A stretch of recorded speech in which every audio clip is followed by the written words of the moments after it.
Hello students, welcome to our channel e-learning group GSS Jharoda. Today I am going to teach you the lesson number 5 of Rainbow named How Yoga Heals. जैसा कि students आपको ज्ञात है, पिछले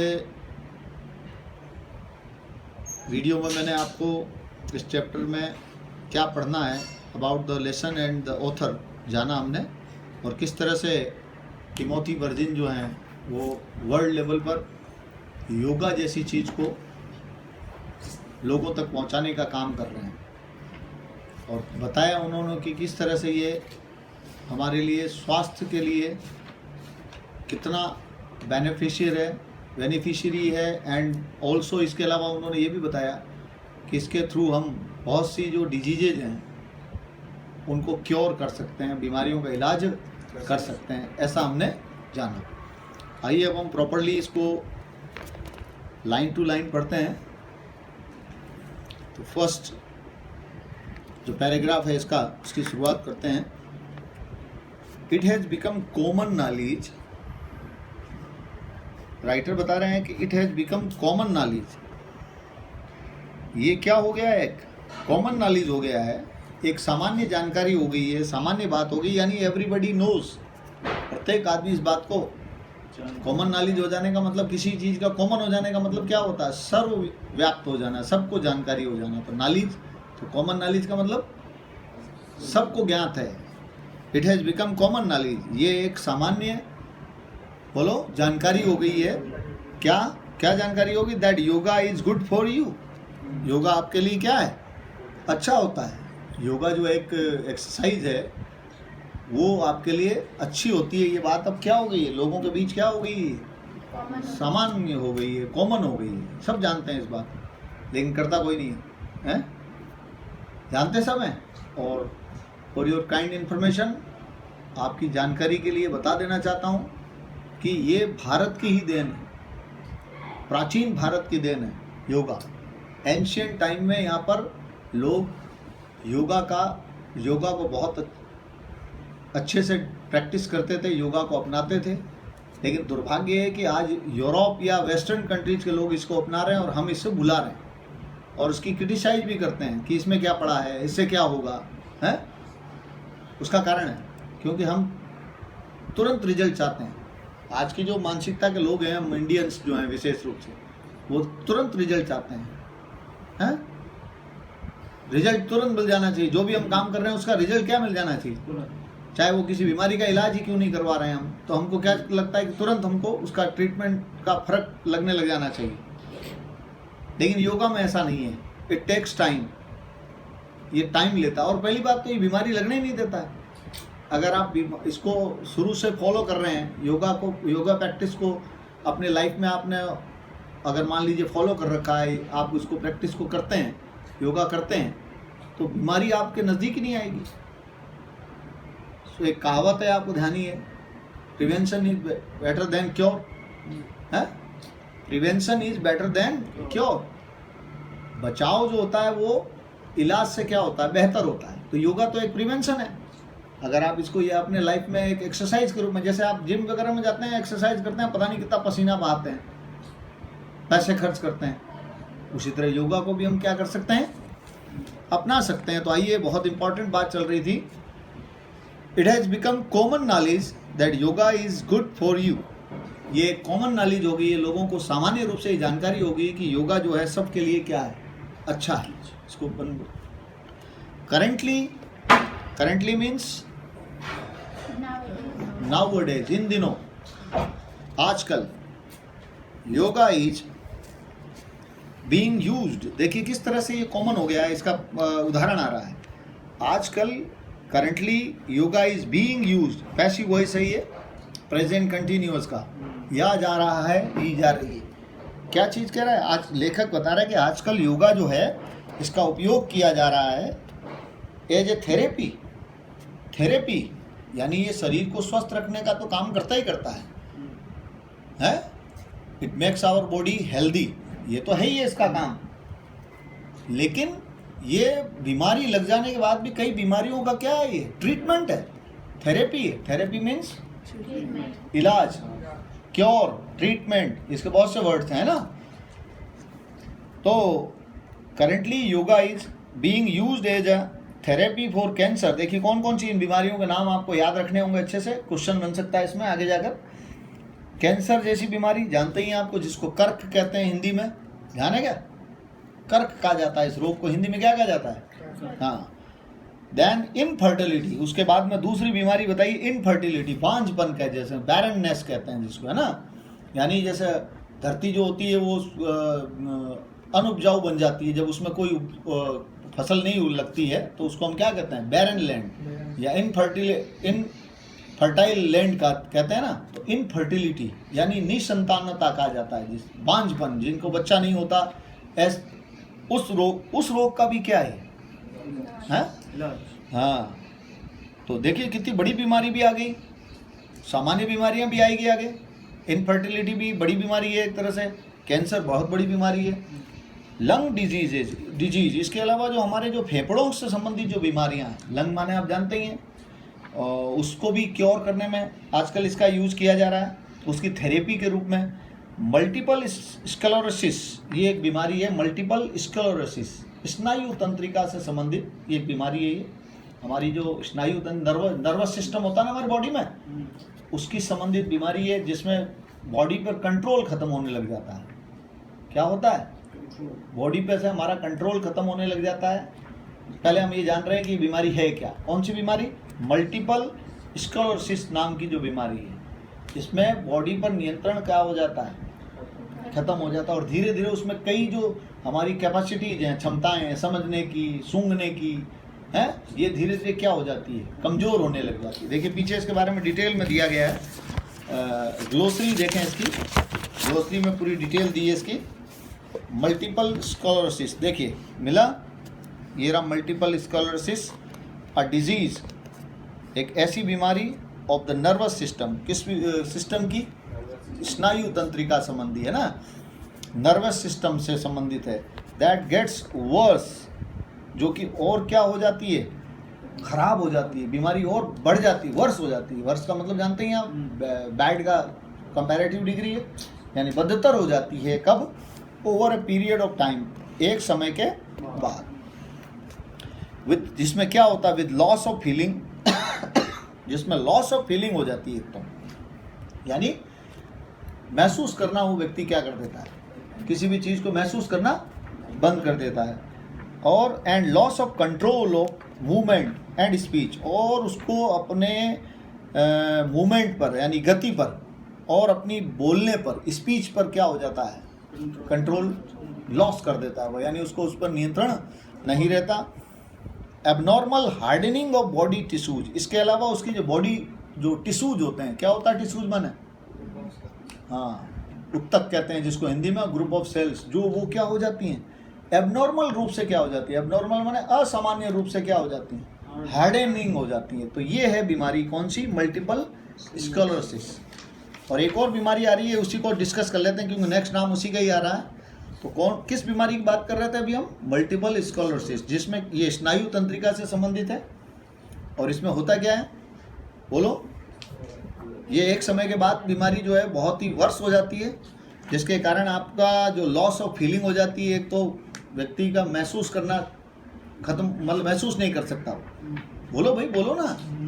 हाँ, और बोलो, और क्या कंट्रोल खत्म हो जाता है? किसका? कैसा? हाँ, बॉडी पर से नियंत्रण खत्म हो जाता है, मूवमेंट पे और स्पीच पे, यानी वो बोलते समय भी नियंत्रण नहीं रहता उसको, और चलते समय भी, गति करते समय भी नहीं रहता। और उसकी जो टिश्यूज हैं बॉडी के, उत्तक, जो बहुत महत्वपूर्ण होते हैं बॉडी के अंदर, आपको पता ही है, पढ़ा होगा आपने साइंस में, वो हार्डनिंग हो जाती है, एबनॉर्मल रूप से हार्डनिंग आ जाती है, उसके अंदर कठोरपन आ जाता है। और एक और बीमारी है नीचे, जिसके बारे में डिस्कशन करेंगे, जो भी आपके योगा द्वारा क्या किया जा रहा है, जिसका भी इलाज किया जा रहा है इन दिनों, वो है पार्किंसंस डिजीज। क्या नाम है इसका? Parkinson's disease. ये क्या है? डिजीज ऑफ नर्वस, ये भी नर्वस सिस्टम से जुड़ी हुई क्या है? बीमारी है। इन दोनों बीमारियों का नाम याद रखेंगे आप, यानी कौन सी नर्वस सिस्टम से जुड़ी हुई बीमारियों का इन दिनों योगा द्वारा क्या किया जा रहा है? इलाज किया जा रहा है। तो ये दोनों का नाम याद होने चाहिए आप। दैट गेट्स वर्स ओवर, ये भी एक समय के बाद में क्या हो जाती है, वर्स हो जाती है, बदतर हो जाती है। एंड कॉजेज द मसल्स, और जो ये हमारे शरीर की जो मसल्स होती, मांसपेशियाँ, टू बिकम वीक, वो मांसपेशियाँ क्या हो जाती है, वीक हो जाती है। And the arms and legs to shake, और जिससे उसके बॉडी में जो उसकी आर्म्स हैं, उसकी भुजाएं हैं और उसके टांगे वगैरह जो हैं, पैर वगैरह, वो क्या होने लग जाते हैं, शेकिंग शुरू हो जाती है, उसमें ट्रेम्बलिंग शुरू हो जाती है, कंपन शुरू हो जाता है। तो ये एक बीमारी, 2 बीमारियों का जिक्र किया। तो बहुत सारी बीमारियों का जिक्र आया है यहाँ पर। कैंसर है, दूसरा इनफर्टिलिटी, इसके बाद लंग डिजीज बताया हमने, और दैन उसके बाद में उससे बाद अभी बात चर्चा की हमने किसकी, मल्टीपल स्क्लेरोसिस, और अभी एक और बीमारी का चर्चा की, वो थी पार्किंसंस डिजीज। तो दोनों both are related to our nervous system, both the diseases are related to our nervous system. और इन दोनों का ट्रीटमेंट कर रहा है ये कौन, किसके द्वारा किया जा रहा है, थेरेपी है, उसकी इलाज है। Multiple sclerosis and Parkinson's disease. इसी क्रम में आगे चलेंगे हम। इंसोम्निया, अगली बीमारी क्या बता रहा है, पार्किंसन डिजीज हो गया। इंसोम्निया, स्लीपलेसनेस कहते हैं, दैट इज कॉल्ड स्लीपलेसनेस, अनिद्रा, इसको हिंदी में क्या कहा जाता है, यानी नींद ना आना। इस बीमारी का भी क्या है, इलाज है। हाई ब्लड प्रेशर, यानी उच्च रक्त जो प्रेशर होता है, दाब होता है, हाई ब्लड प्रेशर, बीपी कहते हैं जिसको हम शॉर्ट में क्या कहते हैं, उसका भी है। एंड जॉइंट पेन, इसके अलावा जॉइंट पेन जो होते हैं, यानी समझ में आ गए, जॉइंट पेन जानते हो, जोड़ों का दर्द। और ये बहुत बड़ी समस्या बन गई है आजकल, जोड़ों का दर्द। देखो जिसको जोड़ों के दर्द से क्या है, इवन कि यंग लोग जो भी आज क्या हैं, जोड़ों के दर्द से क्या है पीड़ित। तो इन सारी बीमारियों का इन दिनों योगा का क्या किया जा रहा है, इन बीमारियों के ट्रीटमेंट के रूप में, इनके थेरेपी के रूप में क्या किया जा रहा है, प्रयोग किया जा रहा है। तो याद रखेंगे सारी, ठीक है। तो वेरी इंपॉर्टेंट, ये तो बहुत बड़ी बात हो गई भाई, है। लेकिन हम वाली बात है, घर की मुर्गी दाल बराबर, एक कहावत है हिंदी में, इम्पोर्टेंस नहीं समझते हम, हमारी चीज़ का इम्पोर्टेंस किसी को समझ में नहीं आती।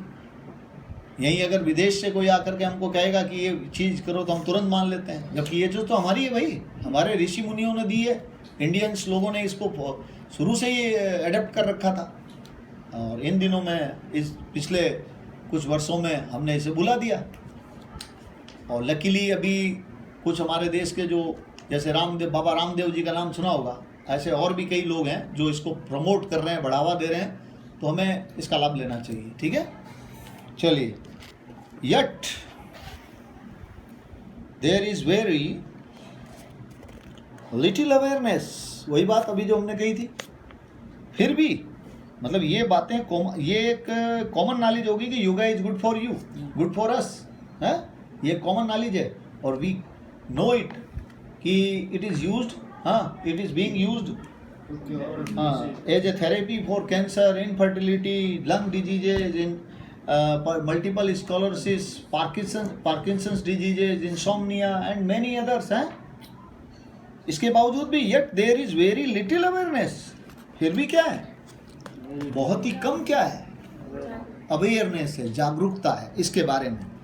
अवेयरनेस मीन्स जागरूकता। और लिटिल का मतलब क्या हुआ यहाँ पर, पहले भी कई बार बता चुका हूँ मैं आपको, न के बराबर, यानी बहुत कम। एंड अंडरस्टैंडिंग, अवेयरनेस भी नहीं है, लिटिल अवेयरनेस है, एंड अंडरस्टैंडिंग भी बहुत कम है। और एग्जैक्टली हाउ योगा हील्स, कि वास्तव में ये योगा किस तरह से क्या करता है, इलाज करता है, इस चीज़ की बहुत कम लोगों को क्या है, न के बराबर लोगों को। एक तो क्या है, अवेयरनेस है, जागरूकता है, और न ही अंडरस्टैंडिंग है, बहुत ही कम क्या है, समझ। अंडरस्टैंडिंग मीन्स समझ। इवन इन द योगा, यहाँ तक कि सुनिए, सबसे बड़ी बात, दुर्भाग्य की बात यह है, यहाँ तक कि जो योगा एंड मेडिकल कम्युनिटीज हैं, यानी जो इससे जुड़े हुए लोग हैं, उनमें भी ये अवेयरनेस नहीं है। कौन सी चीज़ की, कौन सी अंडरस्टैंडिंग नहीं है कि हाउ योगा हील्स, योगा वास्तव में रियली, एग्जैक्टली का मतलब ठीक, रियली, है ना, प्रिसाइसली, हाउ योगा हील्स, कि योगा वास्तव में कैसे इलाज करता है, क्योर करता है, किसी बीमारी को कैसे ठीक करता है, वो जानकारी आम लोगों में तो है ही नहीं, जागरूकता आम लोगों में है ही नहीं। लेकिन इसके अलावा दुर्भाग्य की बात, अनफॉर्चुनेटली जो मेडिकल और योगा से जुड़े हुए जो कम्युनिटीज हैं, समुदाय हैं, उनमें भी ये तो बहुत गलत बात है भाई। स्पोर्ट्स से जुड़े हुए लोगों को अगर स्पोर्ट्स के बारे में जानकारी नहीं तो फिर वो काहे के जुड़े हुए लोग हैं? उनका उस क्षेत्र से जुड़े होने या उस क्षेत्र के जानकार होने का कोई महत्व है? No use. अब नेक्स्ट देखते हैं, द की। ऐसे में जो मुख्य बात है is to understand the relationship between stress, yoga and disease. तो ऐसे में मुख्य बात क्या, की का मतलब मेन बात यह है कि हमें समझना होगा क्या, द रिलेशनशिप, किसको, संबंध को, किन के बीच, बिटवीन स्ट्रेस, एक तो स्ट्रेस के बीच, स्ट्रेस यानी जानते हैं आप लोग तनाव, स्ट्रेस का मतलब क्या होता है, तनाव, जिसको आप लोग क्या कहते हैं, टेंशन,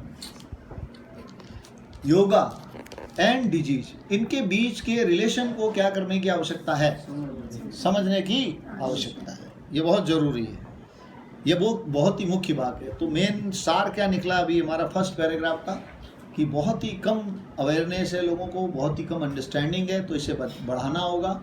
और साथ ही ये मुख्य रूप से समझना होगा कि स्ट्रेस, योगा और डिजीज में क्या रिलेशनशिप होती है, क्या संबंध होता है, उसको समझना जरूरी है। खोल दो इसको, गेट को, थोड़ी सफोकेशन टाइप है, खोल दो, पूरा खोल दो। यस, तो आगे लेंगे अब नेक्स्ट है मेडिकल रिसर्च। नेक्स्ट पैराग्राफ देखते हैं, मेडिकल रिसर्च एस्टिमेट्स। जो मेडिकल रिसर्च हुए हैं ना, यानी जो अनुसंधान हुए हैं, रिसर्च का मतलब जानते ही आप, अनुसंधान, खोजें, किसकी, मेडिकल के क्षेत्र में। एस्टिमेट्स, एस्टिमेट्स का मतलब अनुमान लगाना, क्या करना, अनुमान लगाना, गेसिंग करना जिसको कहते हैं, क्या करते हैं, प्रेडिक्ट करना, एक तरह से भविष्यवाणी करते हैं। तो मेडिकल रिसर्च एस्टिमेट्स दैट, सुना, बहुत इंपॉर्टेंट डेटा आ रहा है यहाँ पर, क्या, मेडिकल रिसर्च एस्टिमेट्स, मेडिकल के क्षेत्र में किए गए अनुसंधान ये अनुमान लगाते हैं that as much as 90% of illness, कि जो 90% ऑफ इलनेस जो होती है, बीमारियां जो होती हैं, एलिमेंट जो होती हैं, डिजीजेज जो होती हैं, 90% ऑफ, एंड डिजीज, बीमारियों के 90% जो होते हैं इज स्ट्रेस रिलेटेड। वो ज़्यादातर क्या होती है, स्ट्रेस रिलेटेड होती हैं। बताओ क्या मतलब हुआ इसका, तनाव से जुड़ी हुई होती हैं। यानी ज़्यादातर बीमारियां जो हैं उसका मुख्य कारण क्या है, 90%। 90% में तो सभी हो गए ना भाई, एक तरह से 90% तो बहुत बड़ा फिगर है, बहुत बड़ी क्वांटिटी है ना ये तो 90% जो बीमारियां हैं, ये जो 90% का जो नंबर बता रहा है, बीमारियों का संख्या जो बता रहा है, वो बता रहा है इज स्ट्रेस रिलेटेड। तो इस तरह से हम मुख्य कारण मान लें कि what is the main reason of every disease, stress. और बिल्कुल सही है ये, हर बीमारी के रीजन्स आप पढ़ेंगे तो उसमें एक रीजन ये भी शामिल होगा, क्या, स्ट्रेस, चाहे वो कोई भी बीमारी। चलिए, तो ये इम्पॉर्टेंट बात हमारे सामने आई मेडिकल रिसर्च के बेस पर कि 90% of illness and disease is stress related, तनाव से जुड़ी हुई होती है। A few of the many diseases and conditions, और इनमें से कुछ, अ फ्यू एक डिटर्मिनर है जिसका मतलब होता है कुछ, यानी जिससे काम चल जाए, यानी कुछ हैं। A few of the many diseases, बहुत सारी बीमारियों में से कुछ बीमारियां, एंड कंडीशंस यानी दशाएं, स्थितियां, that have been linked to an over active stress, जो कि किससे जुड़ी हुई हैं, जो किससे रिलेटेड हैं, लिंक्ड का मतलब रिलेटेड है, जिनका संबंध है to an over active stress response, किसके ऊपर, किससे, अति सक्रिय, ओवर एक्टिव, यानी मैंने आपको बताया था किसी भी वर्ड के पहले ओवर लग जाए तो उसका मतलब क्या होता है, अति, और एक्टिव माने सक्रिय। तो ओवर एक्टिव स्ट्रेस रिस्पॉन्स जो होता है, यानी तनाव का जरूरत से ज़्यादा क्या होना, रिस्पॉन्ड करना, अर्थात प्रतिक्रिया करने के कारण जो कुछ इस बीमारियां, यानी किस कारण से जो होती है वो बीमारियां, ओवर एक्टिव स्ट्रेस के कारण, यानी अति सक्रिय, हाँ बोलो, तनाव के कारण जो बीमारियां होती है बहुत सारी बीमारियों में से उनमें से कुछ हैं, कौन सी, यानी जो तनाव के कारण होती है, स्ट्रेस के कारण होती हैं, वो भी कैसा तनाव, ओवर एक्टिव, वो हैं कार्डियोवैस्कुलर डिजीज। कौन सी पहली बीमारी, कार्डियोवैस्कुलर डिजीज, यानी हृदय और रक्त वाहिनी होती है ना शरीर में हमारे, जिनमें रक्त बहता है, उनसे जुड़ी हुई बीमारियां।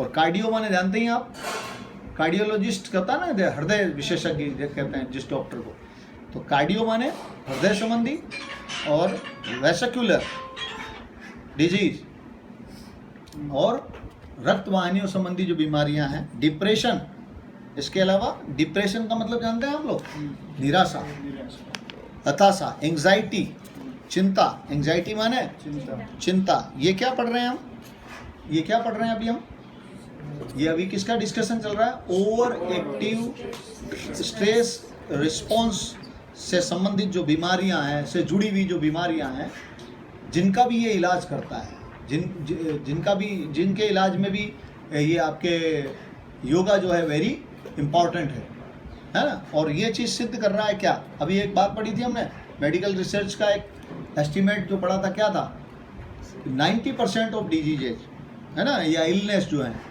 वो स्ट्रेस रिलेटेड होती है। किससे, उनमें से कुछ जो ओवर एक्टिव, हाँ बोलो, स्ट्रेस रिस्पॉन्स के कारण जो बीमारियां होती हैं, उनमें से कुछ हैं वो कार्डियोवैस्कुलर डिजीज, इसके अलावा डिप्रेशन, एंग्जाइटी, एनएग्जाइटी नहीं पढ़ेंगे इसको, एंग्जाइटी है, and some types of diabetes, mellitus है ना, मेलाइटस एटसेट्रा। या इसके अलावा कौन से कुछ ही प्रकार का मधुमेह संबंधी जो बीमारी होती है, डायबिटीज जानते हैं ना आप लोग, मधुमेह जिसमें ब्लड शुगर बढ़ जाती है, उसको डायबिटीज मेलाइटस कहते हैं। प्रकार की डायबिटीज का क्या है ये प्रकार। तो ये कुछ क्या पढ़ी हमने, what are these are some diseases that are related to over active stress response के कारण जो होती, ये जानकारी हमने ली। ईटीसी का क्या मतलब होता है आपके हिसाब से, बोलो। हाँ नहीं, फुल फॉर्म क्या है इसकी, किसको आती है, देखते हैं, पता करें। पहले तो इसका प्रोनाउंसिएशन बताओ, इसका फुल जो वर्ड है, कंप्लीट वर्ड, जिसको हिंदी में हम इत्यादि आदि कहते हैं, बोलो। एटसेट्रा, एटसेट्रा बोलते हैं, एटसेट्रा नहीं, एटसेट्रा, ETCETRA, एटसेट्रा स्पेलिंग है इसकी, है ना, इसी की शॉर्ट फॉर्म बनाई क्या, ETC, है ना। चलिए, तो ये याद रखेंगे बीमारियों को। आगे चलें, नेक्स्ट इसी में हम चलेंगे, नेक्स्ट पैराग्राफ को देखते हैं।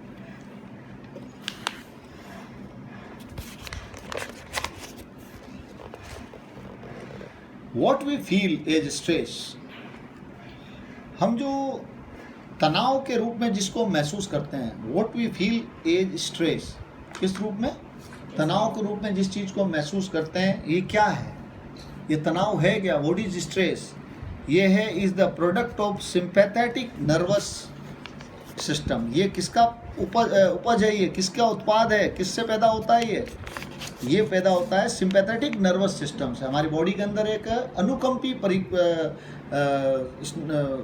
नर्वस सिस्टम होता है, यानी बोलो, अनुकंपी नर्वस सिस्टम का मतलब स्नायु तंत्रिका, अनुकंपी स्नायु तंत्रिका एक हमारे बॉडी में एक पार्ट होता है, सिस्टम होता है, उसी की उपज है ये कौन, तनाव। और द फाइट और फ्लाइट रिस्पॉन्स, या फिर जिसको किस नाम से कहा जाता है, फाइट करो, लड़ो, या फ्लाइट यानी भाग जाओ, दौड़ जाओ, फाइट एंड या फ्लाइट, जिसको किस नाम से जाना जाता है, यानी इसको किसको second name of what is the alternative name of sympathetic nervous system, flight, fight और हमारे शरीर के अंदर एक ऐसा सिस्टम होता है जिसमें हम कई बार क्या होता है, किसी स्थिति जो हमारे सामने होती है उसका या तो सामना करते हैं, या फिर सामना करने की स्थिति में नहीं होती तो क्या करते हैं, भाग जाते हैं, है ना। उसी की उपज है ये, क्या उसी का प्रोडक्ट है, क्या बोलो बोलो, स्ट्रेस। तो ये छोटा सवाल भी पूछा जा सकता है, what is What is the product of sympathetic nervous system? Stress is the product of. यहाँ तक क्लियर हो गया आपका? चलें नेक्स्ट आगे. होता क्या है इसमें देखिए, इस स्थिति में क्या होता है, एन ऑलमोस्ट इंस्टेंटेनियस सर्ज. जब भी ये सिंपैथेटिक नर्वस सिस्टम सक्रिय होता है, एक्टिव होता है, प्रतिक्रिया करता है, यानी फाइट और फ्लाइट जो रिस्पॉन्स है, जब वो एक्टिव होता है तो ध्यान दें होता क्या है, स्ट्रेस पैदा कैसे होता है वो बता रहा है. एन ऑलमोस्ट इंस्टेंटेनियस का मतलब तत्काल है ना, हाथों हाथ कहते हैं जिसको, तत्काल. क्या लिखा है देखो इसमें आपकी किताब में. अरे आपने डिफिकल्ट वर्ड लिखे होंगे ना. हाँ, तत्काल यानी तुरंत. इसमें होता क्या है, किसकी बात कर रहा हूँ मैं यहाँ पर, बोलो भाई. पढ़ रहे हैं आप, क्या कर रहे हैं, इतनी डीपली आपको पढ़ाने की कोशिश की जा रही है. नहीं भाई, सिंपैथेटिक नर्वस सिस्टम के एक्टिव होने पर होता क्या है, और हम यहाँ जान रहे हैं कि कैसे स्ट्रेस जो है वो पैदा होता है. देखिए होता क्या है, एन ऑलमोस्ट इंस्टेंटेनियस का मतलब तत्काल, तुरंत एक सर्ज आती है. सर्ज माने वृद्धि. सर्ज का मतलब क्या होता है, इंक्रीजमेंट कहते हैं जिसको, है ना. किसमें, हार्ट रेट में. किसमें, जब भी ये सिंपैथेटिक नर्वस सिस्टम जब क्या होता है, सक्रिय होता है ना, यानी फाइट और फ्लाइट जो सिस्टम रिस्पॉन्स है, जब भी सक्रिय होता है तो क्या होता है शरीर में, एक तत्काल तुरंत एक तेजी आती है, वृद्धि आती है इन हार्ट रेट. किसमें, हार्ट रेट में, कार्डियक आउटपुट में, यानी हमारे जो हृदय की जो कार्य क्षमता होती है, कार्य करने की जो क्षमता, का आउटपुट का मतलब कार्य क्षमता, उसमें भी क्या आ जाती है. किसमें, हार्ट रेट में. एक तो हृदय की धड़कन जो होती है वो दर जो है वो बढ़ जाती है. देन उसके अलावा कार्डियक आउटपुट जो होता है उसका, अर्थात हमारे शरीर के, हमारे हृदय की जो कार्य क्षमता है वो भी क्या हो जाती है, वो भी बढ़ जाती है. ब्लड प्रेशर भी क्या हो जाता है, हाँ. एंड स्वेटिंग शुरू हो जाती है, स्वेटिंग भी बढ़ जाती है. स्वेटिंग, व्हाट इज स्वेटिंग, पसीना आना, है ना, शरीर में पसीना आना शुरू हो जाता है. शेलो ब्रीदिंग हो जाती है, लो ब्रीदिंग. शेलो ब्रीदिंग का मतलब श्वास मुश्किल से आने लगता है. जैसे अभी कोरोना के बारे में बता रहे हैं लोग कि इस तरह के सिम्टम्स हैं इसके, तो वैसे ही कुछ इसमें, जैसे उसमें भी बता रहे हैं, श्वास उखड़ने लग जाती है. श्वास उखड़ने लगने का मतलब श्वास कम आना, लो ब्रीदिंग हो जाती है, अर्थात सेलो ब्रीदिंग हो जाती है. एंड मेटाबॉलिज्म, इसके अलावा जो मेटाबॉलिज्म है वो प्रक्रिया में, उसमें भी तेजी आ जाती है, जिसको हम हिंदी में कहते हैं उपापचय की क्रिया, जिसमें हमारा जो पचित भोजन है, जो भी हम खाते हैं, सुना ध्यान से, जिस भोजन को हम ग्रहण करते हैं और वो खाना बन करके और उसको एनर्जी मिलती है बॉडी को, उसको मेटाबॉलिज्म कहते हैं. इस प्रोसेस में क्या होता है, मेटाबॉलिज्म में हम जो फूड खाते हैं उसको ये एनर्जी में कन्वर्ट करता है. समझ में आया, तो वो भी तेज हो जाती है. ये प्रोसेसिंग भी क्या हो जाती है. About which processing I am talking here, metabolism, जिसको हिंदी में क्या कहते हैं, उपापचय की क्रिया, जिसमें बॉडी के अंदर भोजन को पचाया जाता है और पचा करके उससे एनर्जी में कन्वर्ट किया जाता है. वो भी क्या हो जाती है, उसमें भी इंस्टेंटेनियस क्या आ जाती है, सडन कहते हैं जिसको. इंस्टेंटेनियस का मतलब सडन. इंस्टेंटेनियस अगर याद नहीं रहे तो क्या वर्ड यूज कर सकते हैं आप यहाँ, सडन. हाँ, और सर्ज माने वृद्धि, इंक्रीजमेंट. Combined with tensing. इसके अलावा क्या होता है देखो, कंबाइंड मेटाबॉलिज्म में सर्ज तो आई जाती है, कंबाइंड विद, साथ ही with the tensing of muscles, यानी इसके अलावा हमारी मांसपेशियों में भी क्या शुरू हो जाता है, टेंसिंग शुरू हो जाती है, अर्थात तनाव शुरू हो जाता है, कसनी शुरू हो जाती है. ये चीज होती है कब, जब सिंपैथेटिक नर्वस सिस्टम बॉडी में क्या होती है, एक्टिव होती है. और इसी से स्ट्रेस क्या होता है, प्रोड्यूस होता है, पैदा होता है. इंटरनली, लेखक आगे बता रहा है, इंटरनली द फाइट और flight response shuts down digestion. इससे होता क्या एक्चुअली देखो, ये जो हमारी बॉडी में जो ये फाइट और फ्लाइट जो रिस्पॉन्स होता है, यानी कौन सी चीज़, सिंपैथेटिक नर्वस सिस्टम जब एक्टिव होती है, कौन सी, सिंपैथेटिक नर्वस सिस्टम जब एक्टिव होता है तो इससे क्या होता है, शट्स डाउन डाइजेशन. ये हमारे बॉडी के अंदर जो डाइजेशन की जो प्रोसेसिंग है, प्रक्रियाएं बहुत सी होती है बॉडी के अंदर, विज्ञान में पढ़ा है आपने, डाइजेशन. डाइजेशन नहीं आ रहा आपको, पचने की क्रिया, उसको ये शट्स डाउन कर देता है, अर्थात बंद कर देता है। एंड एलिमिनेशन, और इसके अलावा कौन सा प्रोसेस?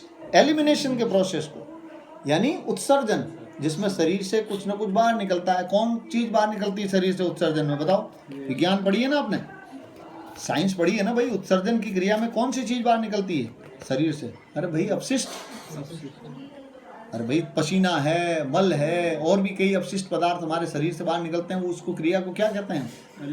एलिमिनेशन कहते हैं इंग्लिश में, उसको हिंदी में उत्सर्जन कहते हैं। तो कौन कौन सी प्रोसेसेस को फाइट और फ्लाइट शट डाउन कर देता है? फर्स्ट ऑफ ऑल डाइजेशन को, and elimination, and reduce blood flow to the internal organs. इसके अलावा एक लफड़ा और होता है इसमें, इसका नुकसान क्या है? ये रिड्यूस कर देता है, रिड्यूस माने जानते हो, कम कर देता है। रिड्यूस का मतलब कम कर देता है ब्लड फ्लो को, रक्त का जो प्रवाह है, रक्त का जो बहना है ना, उसको कम कर देता है टू द इंटरनल ऑर्गेन्स। हमारे जितने भी बॉडी के अंदर जो इंटरनल ऑर्गेन्स हैं, यानी आंतरिक, इंटरनल माने ऑपोजिट क्या होता है इसका? एक्सटर्नल, बाहरी, है ना। एक्सटर्नल इसका ऑपोजिट होता है, IN की जगह क्या लगा दो? EX, तो इसका ऑपोजिट बन जाएगा। ऑर्गेन्स माने आप जानते हैं ये पार्ट्स, यानी अंग। तो क्या क्या नुकसान होता है जब ये इंटरनली जब सक्रिय होती है? कौन? बोलो बोलो जल्दी से। सिंपैथेटिक नर्वस सिस्टम, यानी अनुकंपी तंत्रिका तंत्र, या फाइट या फ्लाइट रिस्पॉन्स जब सक्रिय होता है बॉडी में आंतरिक रूप से, तो उसके नुकसान क्या होते हैं? हार्म्स क्या है इसके? First of all shuts down digestion, ये डाइजेशन को, एलिमिनेशन को शट्स डाउन कर देता है, अर्थात बंद कर देता है, यानी इसमें कमी आ जाती है। ये प्रोसेसिंग क्या हो जाती है? डिस्टर्ब हो जाती है। एंड रिड्यूसेस ब्लड फ्लो, और इसके अलावा ये रक्त के प्रवाह को भी, इंटरनल ऑर्गेन्स में रक्त के प्रवाह को क्या करता है? बंद कर देता है। फॉर शॉर्ट टर्म्स, सुनना ध्यान से, यहाँ थोड़ी सी बात समझें, करो ये चिल्लाने लग गए। फॉर शॉर्ट टर्म्स यानी कुछ समय के लिए, शॉर्ट टर्म्स का मतलब थोड़े समय के लिए, दिस स्ट्रेस, कौन से स्ट्रेस की बात हो रही है? फाइट और फ्लाइट जो से उत्पन्न होने वाला जो स्ट्रेस है ना, वो स्ट्रेस जो है, this stress reaction is a good thing. अगर ये शॉर्ट टर्म में है, अगर शरीर के अंदर ये अगर थोड़ी देर के लिए होता है, कौन सी चीज़? फाइट एंड फ्लाइट रिस्पॉन्स, अगर उससे रिलेटेड जो स्ट्रेस पैदा होता है ना, वो अगर थोड़ी देर के लिए है, शॉर्ट टर्म्स के लिए, तो ये इट इज़ गुड थिंग, ये हमारे लिए क्या है? अच्छा है। द फाइट और flight response prepares us to respond. क्यों अच्छा है? That this is the reason behind that. अच्छा क्यों है? क्योंकि फाइट और फ्लाइट रिस्पॉन्स प्रिपेयर्स अस, ये हमें क्या करता है? तैयार करता है। क्या करने के लिए? To respond to any environmental threat by fighting against it और फ्लीइंग फ्रॉम इट। क्योंकि ये हमें क्या करता है? तैयार करता है। क्या करने के लिए? देखो, किसी भी वातावरणीय बाहरी रूप से, सुनो इधर ध्यान से, बाहरी रूप से कोई भी खतरा हमारे ऊपर आता है ना, तो ये रिस्पॉन्स जो होता है, कौन सा? फाइट और फ्लाइट, जिसको हम कहते हैं क्या? English sympathetic nervous system. ये जब एक्टिव होता है तो शॉर्ट टर्म में जब, तो हमारे लिए क्या है? ये बेनिफिशियरी है। वाई? क्यों है? क्योंकि जब ये क्या करता है, जब शॉर्ट टर्म में होता है, तो ये हमें तैयार करता है। क्या करने के लिए? To respond to any environmental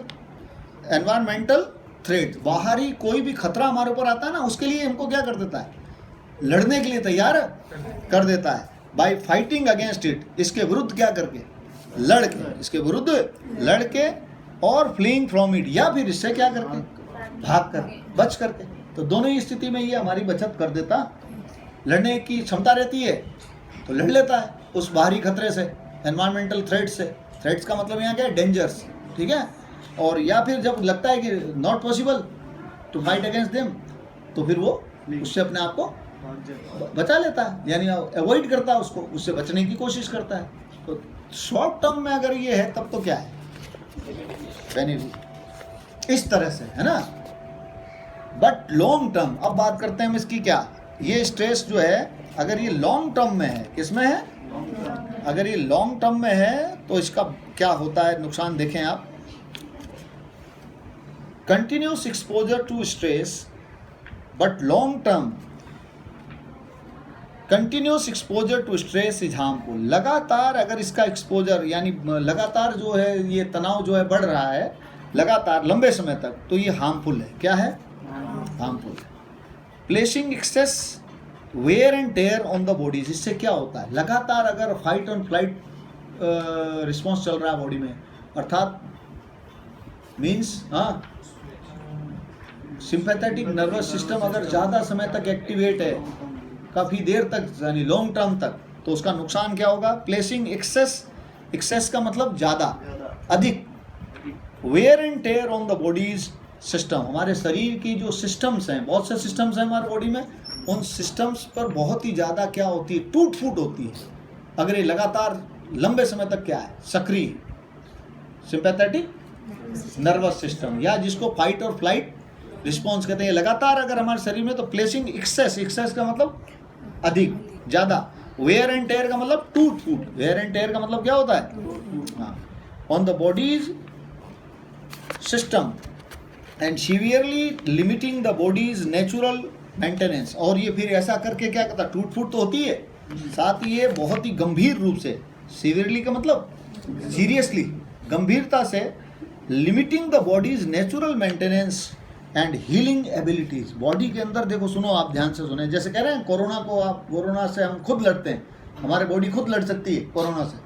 क्यों लड़ सकती है? क्योंकि हमारे शरीर के अंदर क्या है? Natural maintenance and healing abilities पाई जाती है। यानी हमारे बॉडी के अंदर स्वाभाविक रूप से रख रखाव और बॉडी को बनाए रखने की और हीलिंग एबिलिटीज पाई जाती है, यानी इलाज करने की क्षमता। वो क्षमता को ये सीवियरली क्या कर देता है? लिमिटिंग कर देता है, अर्थात लिमिट माने सीमित कर देना। इसीलिए लॉन्ग टर्म में ये, बोलो भाई, ये कौन सा सिस्टम? सिंपैथेटिक नर्वस सिस्टम हमारे लिए थोड़ा सा नुकसानदेह है, यानी फाइट और फ्लाइट। शॉर्ट टर्म में तो फायदा करता है, क्योंकि प्रिपेयर करता है अपन को किससे? डेंजर का सामना करने के लिए। That's all for the day.